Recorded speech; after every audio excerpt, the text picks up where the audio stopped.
One of the issues I realize I still have is why can't I be myself in front of other people? Well, that's one of the benefits of discovering and really getting good at this unconditional love thing. Because before that, you and almost everybody else is counting on keeping yourself feeling good by getting appreciation or approval from others. In other words, the biggest condition that people are trying to control that is uncontrollable is the perception that other people have of them. Yes. It's such a flawed premise that you could possibly behave in a way that could cause someone to approve of you when there are so many things that are causing them to stand in the vibrational place that they are standing in. In other words, you're not the reason that people feel the way they do, and yet the way they feel is what's reflected back to you. And so, Right. For the most part, most people are running around in a world of people who are not very well aligned, not doing it on purpose, who are trying to control conditions in order to feel good. So you came into a world where a lot of people said to you, you need to be this way so that I can feel better, and you need to be this way so that I can feel better. And the problem is they all need you to be just a little different way. And after a while you get a little insecure. Yes. Because while you're pleasing that one, you're not pleasing that one, and while you're pleasing that one, you're not pleasing that one, and while you're pleasing that one, and you're not pleasing that one. And then pretty soon you just start accepting or saying about yourself that you're just not good at this because you can't control the way people perceive you, and it's because you're looking for love in all the wrong places, you see. Yes. When you realize that Source is right there with you, and you tune yourself to the frequency that allows you to fill up with that, now you're steady and you're sure. So what was your original question? The issue is? Why can't I be myself in front of other people? Because you have allowed yourself to believe that you need to be the way they need you to be so that they can feel better. And that's more important to you than you feeling the way you need to feel in order for you to fill up with the alignment that is really you. It's clear, isn't it? Mm-hmm. And you see, it's not just others doing it to you, it's you doing it to others also. Yes. In other words, you're sort of training each other in a very conditional living by responding to this when it feels good in a positive way and responding to that when it feels bad in a negative way. And so now you're all just kind of trying to scramble around and control conditions that you can't control, and you're all blaming each other for the way you feel. Yes. You're a little hard on yourself, too. Very. Yeah, so stop it. Okay. Well, that makes sense, doesn't it? It does. Makes sense. And can't you feel a sort of resolution in it? So let's say that you are feeling self-conscious because there is someone not in alignment who is looking at you with a critical eye.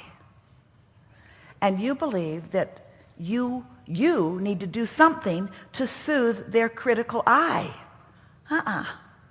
They need to do something to soothe their critical eye. What a concept. Well, it's the only place that freedom will ever come from. You will never feel free until you are free of trying to control the way others feel about you, which is uncontrollable. Because there are too many moving parts in their life experience. You cannot control their perception of you because you cannot control their perception. How about that? You can't. Esther heard a comment from somewhere standing in the airport the other day, and they were talking about how eyewitness report, 5 people were eyewitness to something, and they all told a different story of what they saw. And it isn't because they're liars. Just that one. It's because their perception was their perception, that you see through your perception, you see.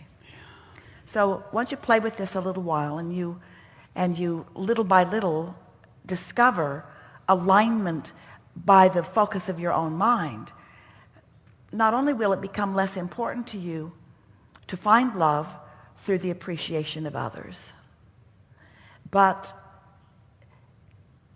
you will be a flower of that unconditional love. Think about it, both in the way it comes to you and in the way it flows from you. Imagine practicing yourself into alignment. Let's say you got up.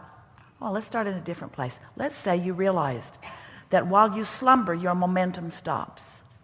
So you put yourself in your bed and you look forward to that sort of reset button. You look forward to waking up in that fresh place. And then you wake up in the morning and you feel pretty good, and you get something to eat, and then you sit and you quiet your mind and you put yourself in a nice place of alignment. And now you sit and you write some emotional words just attuned to them. Words like fun, words like free, words like clarity. Clarity is Esther's favorite word, because to feel clear is to feel in alignment. To feel clear is she realizes she's an extension of source when she's feeling clarity about something.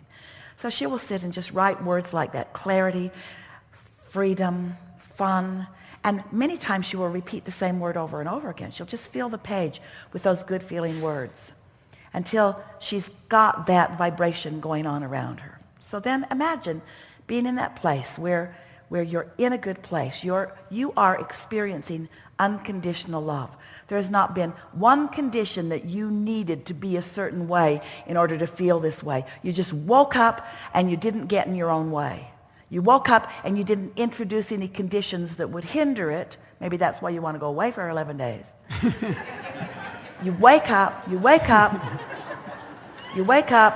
and you feel in alignment. And now you go out into your day, out into the world, and you are looking at everything in this world in an unconditional attitude, because you have shown yourself not one person, not one place, not one thing needs to adjust itself for your benefit. You are a perpetuator of unconditional love. You look out into the world and you look at the people, and you don't need anybody to be different in order for you to feel good. Oh, what freedom that is. Do you realize how beautiful the world will be? No one needs to be different in order for you to maintain this alignment. Yeah.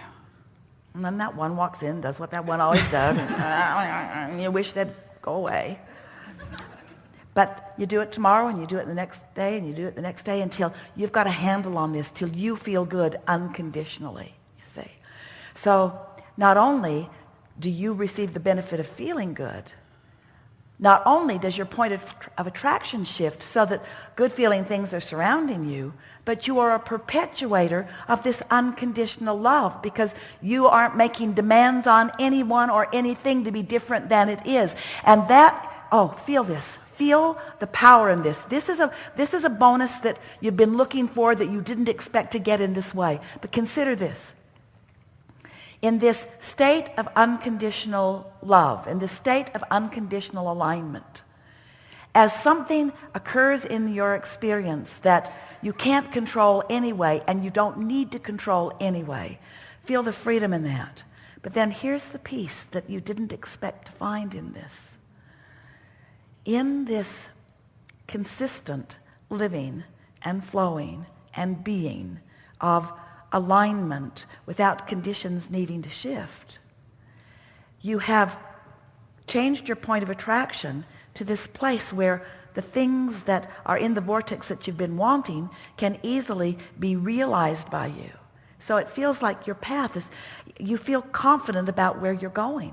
That confidence that you think you're going to gain by getting somebody else to approve of you is exponentially exaggerated by the entire universe that is cooperating.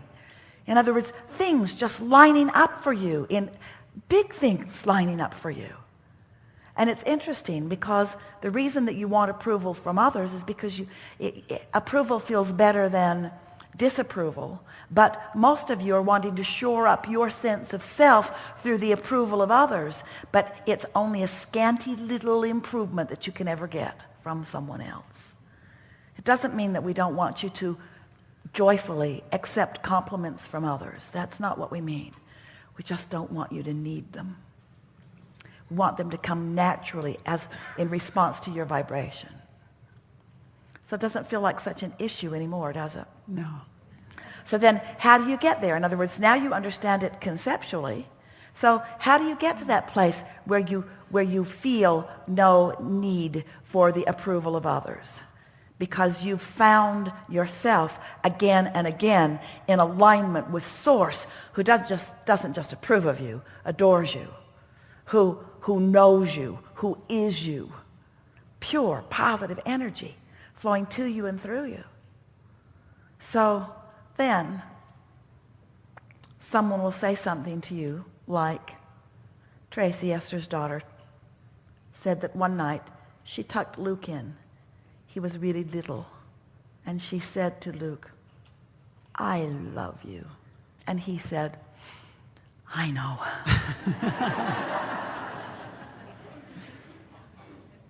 I know. Because that's what you're demonstrating. That's who you are. That's what you're not counting on words to, "Don't you know I love you?" Those words don't really match the energy that you're projecting. But when the energy that you're projecting matches the words that you're offering, oh, what an impact you have. Yeah. Thank you. Yeah.